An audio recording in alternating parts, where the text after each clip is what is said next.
Alright guys, today I'm reacting to Iman Gadzhi buying his mom a $4 million home. Yeah, so let's watch it. You know, I just remember day after day coming downstairs and just seeing my mom clip those fucking coupons, and I just remember thinking like, no, like this is not gonna be my life. This is not gonna be our life.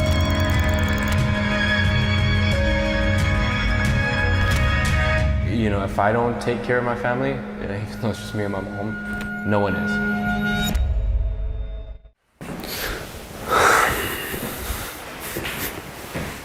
So, walk us through it. How does this moment feel? This moment feels bittersweet. It feels like, I guess, a sense of accomplishment, but also a nostalgic in a bad way because I don't necessarily have the best memories in and around here. So guys, I don't usually do this thing where I vlog and I share my day and life and whatnot, but this is a video that means a lot to me, so I'd appreciate it if you stuck around for the entirety of it. But I'm moving out of this house tomorrow morning. I've been here for 14 years. It's kind of all I know, but all will be explained in this video.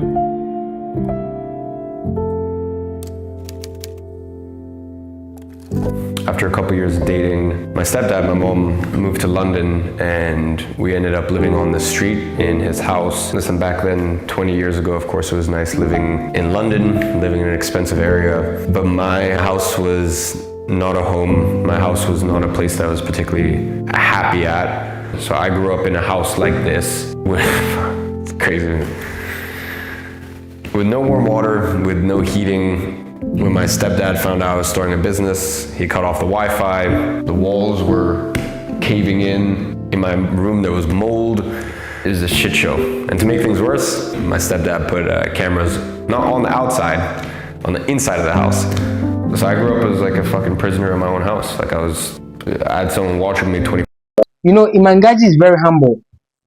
That is one thing I like about him. And he's one of my sources of inspirations. You know, he has been through a lot, and most people can even relate to his stories, what he's been through to be where he is right now. So I think you can check him out. Someone watching me 24/7, and yeah, when I say this is bittersweet, this is the last place on earth I would want to buy my mom a house. The last place on earth.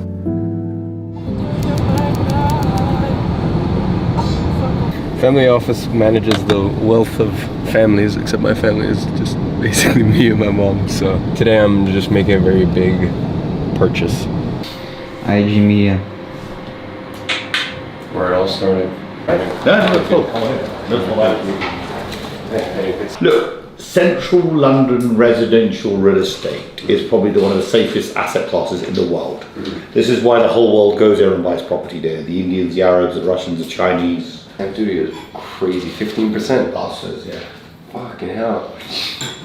So after everything's all said and done, it'll probably be closer to, what, $4 million? Yeah. For the purchase? So once I got to a certain age, basically my stepdad divorced my mom, and my mom got a letter through the mail from his lawyers that basically said, you have 7 days to leave the house. She lost her home. So at that point, obviously, I didn't know how long it would take, but I promised her that I'd buy her the house. And I didn't think I could do it soon, but yeah, I guess I made it happen. Iman Gadzhi is one of the most trusted individuals when it comes to the self-improvement niche. You know, he has documented his journey from the beginning till now, and I think you don't see it from a lot of creators now. Today I just haven't been, you know, as happy or as engaged as I normally am. Sometimes you just get so caught up in the bigger picture, you get caught up in this person who's doing this more than you. You lose touch of how far you're going and your own track, and at the end of the day, that's the only thing that matters. I'm the type of person who goes too hard on himself, and I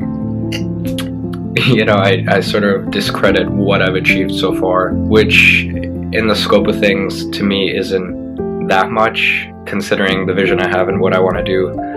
But it's still something to be proud of, and that's something I need to remember for myself.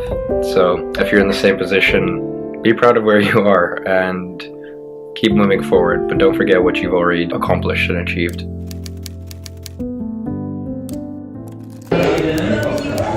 Oh, my day miss you so much. How are you? Good, not much better. Wednesday. You should let me know. Okay, I love you, but you have to cancel. I love you too. I'm not canceling any of those. I'm here only for 5 days. I know. And But you wouldn't let me know. Wednesday, I asked. Okay, Mom, you have to cancel your plans. Sweetheart, you said Wednesday 11 o'clock. Okay, you have to That cancel day your plans. specifically, I left all day. Mom, I'm sorry, I planned a full day. Alright, 11:30. Okay, love you. Wait, I'm doing my nail and I'm doing my hair. No, shake on it. 11:30. So I had to sacrifice my queen in order to keep the king alive. So I told her, listen, like, you're basically the first person offered this watch. I went to Geneva this weekend with Patek. You know, they arranged it. Patek has been very kind to our family. Don't screw this up. Yeah, no, she'll definitely come for that. No, but bro, my mom's so funny. She's like, okay, arrange for a different day. I'm like, Mom, I don't understand how special this watch is and the fact that you're getting it. No, I like the relationship between him and his mom. You know, his mom is very young to even be his girlfriend. What do you think? Yeah, impressive. I'm like, what's more important, this Patek or your hair? And she's like, my hair, obviously. So I told her, listen, my mom's basically. I know, my mom's so difficult. One thing I like about Iman Gadzhi is he started it from scratch and he documented everything. So I think he has a proof, he has evidence of everything. Not like the other creators making things up. So I like him very much, to be honest. I like his work very much and I appreciate it. Okay, so I had to sacrifice one surprise. That's cool. That's good. That's good. Well played. But at least, yeah, she said, okay, 11:30. Well played. Okay. You know, my mom was very stubborn, so we had a little mini friendly argument in the hotel lobby. And yeah, obviously I was gonna surprise her with the house first, and then second, I told Patek that obviously I have this very special day, and that I'd love to have a special watch to commemorate it. And as far as I know, I think I'm probably one of the first people in the entire world to get allocation for the new Aquanaut. And yeah, basically I had to ruin the surprise, and I was like, listen, this is the only day that Patek can do.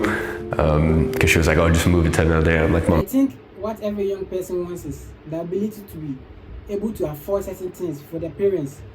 And I think it's a very good thing to do. If you're able to, it's good. If you're not able to, it's fine.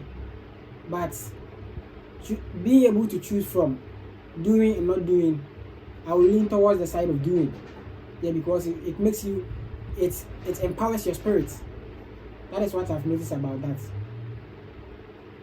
Allocation for the new Aquanaut. And yeah, basically I had to ruin the surprise, and I was like, listen, this is the only day that Patek can do. Because she was like, oh, just move it to another day. I'm like, Mom, it's not that simple. And as I said, I don't ruin the surprise at that point. I'm like, Mom, you're getting this watch, which is to die for. Like, everyone wants this watch. Every collector in the world wants this watch. So I was like, please, just do me a favor. Just please move your hair and nail appointment. So it took a lot of convincing, but we got there in the end. July 2019, as I don't know when you're watching this, July 2019 was the first month where I actually managed to hit $100,000 profit from the agency. It just totally expanded my perception of what was possible with this agency business model. You know, when you put your mind on your dream and you work towards your goals, nothing can stop you. Only if you are willing to go through what it takes. Because nothing good is achieved on a silver platter. Everything takes time and work. Whether you choose to work or not, all has consequences.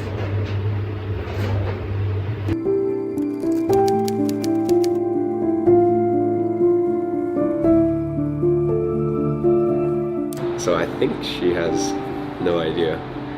The way that we're gonna try to do this is basically say like, hey, we're filming like a little documentary, not releasing it now, maybe just getting clips for a future documentary, and if we can go and record and touch a little bit about my childhood and what a weird childhood I had. So we're gonna go record that, and then I'll surprise her with, unfortunately not my childhood home, but the one 2 doors down. Yeah, I don't know, I guess it just feels surreal. Like, it's one of those very few things in my life that I've thought about for so many years. And yeah, I guess you don't know how to feel when it happens. Like, bro, I don't get flustered much.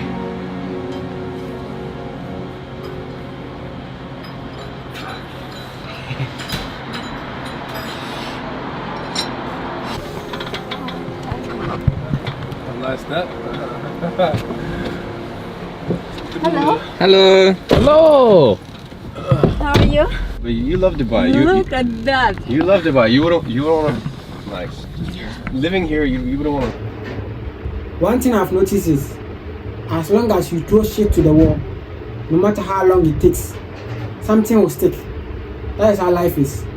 So when you start early, you have the chance of achieving the success early. But when you start late, you can still achieve the success, but you will not get it as early as you started, or you will not get it as early as you wanted. I do. Look at the trees, fresh air. You know, I like the relationship between him and his mom. You know, his mom is very young to even be his girlfriend. What do you think? Yeah. Park. Yeah, Oh my God, this is a heaven. we're filming a little documentary thing, but not for now. Like, it's gonna release in like a year or 2 years. Okay. But we just need to start preparing it. So we're gonna go to just outside my first school, Oh, goodness. talk about that, and then just outside and talk about that a little please. bit, and talk about that real quick. Just 2 quick things. The other one we won't have time for, but would have been nice, is the bookstore I also used to go to, like, you know, the used bookstore in Brixton. Brixton Bookmongers. What a sacrifice I made for that. Cancer in my beauty treatments. I'm sorry you had to cancel your beauty treatments. Okay, so we're only going to be there like 10 minutes, only a quick thing. Yeah. I'm sorry to interrupt you. I'm just not myself, and I'm aware there is a camera staring at me. Well, you don't want to come? I have no idea, my heart. It's a big part of my life. It's pretty much the only home I know as a home. Yeah. As a family home. Yeah. I lived there almost 20 years. And coming back, it just makes me emotional, and I just rather leave. Yeah. I rather leave. No one knows me like the piano in my mother's home.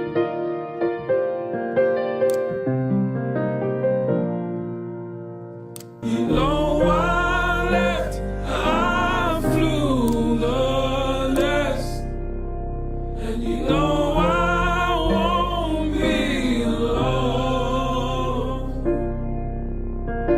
And in my chest, you know me best. Do you remember when we picked you up for lunch and I made a comment? I was like, "You're the queen," and you said, "Yes, a queen without a castle." And in my mind, I'm like, it's on its way. Now I have the castle. Make sure you like the video and subscribe to the channel for more content. No one knows me like the piano in my mother's home. Obviously, she was very shell-shocked, I think, taking her to a very dark place and then springing up that surprise on her. I mean, she told me that on the day, obviously, she didn't really take it in properly, and also, you know, with cameras and stuff like that, she hates being on camera. And yeah, we ended up looking at the house, and then her and I had a private moment in the bedroom. We literally just sat back against the wall, just talked about, yeah, growing up, and obviously this was always my dream to give her home back, to be honest. So yeah, she cried a lot. Yeah, we had a good little moment.